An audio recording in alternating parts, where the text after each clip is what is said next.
Hi and welcome. In this video I'm going to teach you a basic understanding of WordPress and how to install WordPress platform on your web host. But first of all, let's understand what is WordPress. WordPress is a platform that allows you to create any type of website.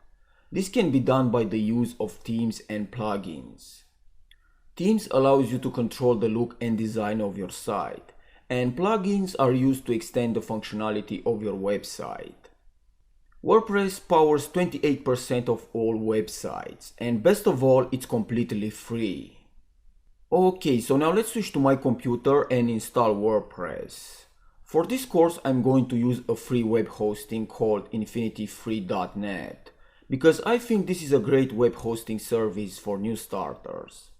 But if you are planning to make a website for your business, I recommend using a paid web hosting, such as hostgator.com. And for domain name, I recommend using namecheap.com. Okay, so now all you need to do is click on the sign up button to get your account. I already did that, so I will log into my account and go to Control Panel or cPanel.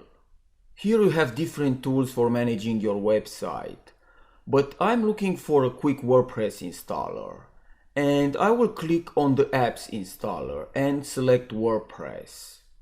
Now in here you have to select the protocol, domain name which you have chosen when you have created your account, and remove the WP directory. Down here type your site name, description, admin username and password. And I will leave the default ones because I will secure the site later in the course.